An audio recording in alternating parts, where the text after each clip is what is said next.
remote learning.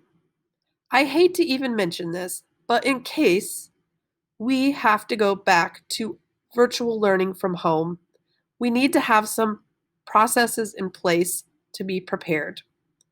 Or if you happen to be sick, or someone in your family is sick, or you have to stay home for a while, for multiple days, we have a plan for what we can do for remote learning. The good news is your learning does not have to stop and shouldn't stop when you're at home. And at New Tech, the expectation is if you miss a day of school, you should keep track and keep up with what you missed on the agenda. When you miss a day, please don't walk into class and say, "Mrs. Collins, what did I miss yesterday?" You should know before you walk in the room what you missed, because it's all posted in our online learning classroom that you can see and read, and should stay up with us even if you're absent for 1 day or 5 days or longer. So as I mentioned, we have an online classroom. It's called Echo, where you can see everything that we have posted in our daily agendas. Your parents can see all of our learning resources, activities, all tutorials. Your parents can see your grades. Our administrators can see your grades. We can even see how long you're working on an activity. Now, what that means is we can see what you click on, how long you work on it, when you submit it. It's time stamped. So bottom line is our online classroom is where we'll do the work, where you'll have resources to use. So here's some information from our district administration that was sent out to parents this year. And what I wanted to make sure was that students knew about it too. There was a section in it about student responsibility for online learning. What the paper said, or what the document said, was that students should log in to all classes daily via their online classroom when not on the school campus. And students should be responsible for all work assigned unless otherwise noted by their teacher. Instructional materials will be available to you in Echo or our online classroom by 8:15 a.m. each day. Students will complete assignments in our online classroom in Echo and submit their work electronically. Attendance will be collected through the use of Echo and the completion of assignments and activities or other communication methods. I've asked you to complete the daily jumpstart for us to collect your online attendance. Students will be participating in online interaction, and we have to adhere to all public school handbook rules. The handbook is on the district website. My plan is for us to use Google Meet for video meetings. At this time, my plan is to pre-record as much as possible to give you flexibility in your schedule. And I'm going to ask that you do check Echo daily for more information and details of what projects we'll be working on. This is my plan to pre-record meetings and not have a live class meeting every day.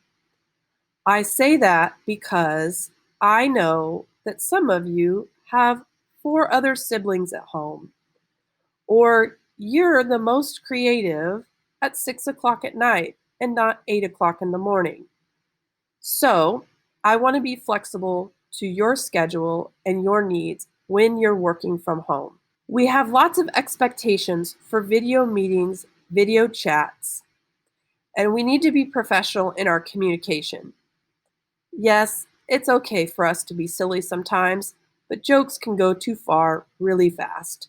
So I'm going to ask you that in our video meetings and video chats is that you communicate with me in a professional way. Here's some tips for you about Google Meet and video meetings. Dress for success. Wear what you would wear to school, work, or People call it business casual. Backgrounds matter. Keep your background simple with no distractions, because some of the things in your background might distract other people from learning. Be seated for the meeting and stay seated until the meeting is over. Keep your camera on during the meeting. Keep your microphone off or muted unless it's your turn to speak. If you leave it on, it creates feedback if lots of people are on the video meeting call. Please be present and ready to learn and focused and engaged in your video meetings. I have many more tips for you on video conferencing etiquette, and I'm not going to read all of this to you, but I'll provide this presentation. If we learn from home, then you have more resources to learn how to professionally do video conferencing. The quick overview on this is to prepare your workspace in advance.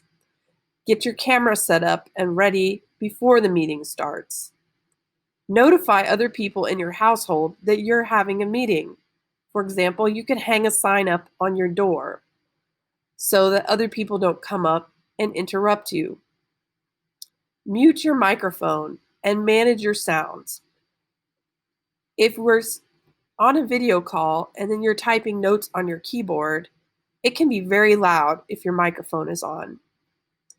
Please be respectful when other people are talking, and there's usually a delay, so it's good to pause and talk slow on video meetings.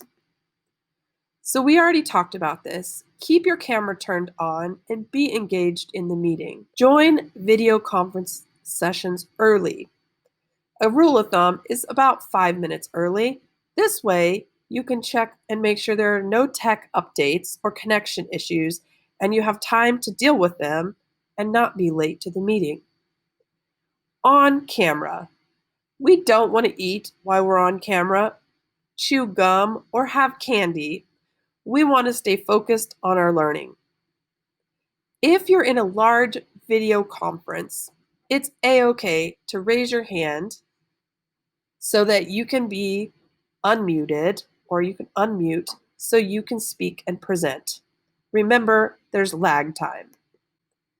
My intention is for us to use the Remind app to remind each other about assignments and equipment.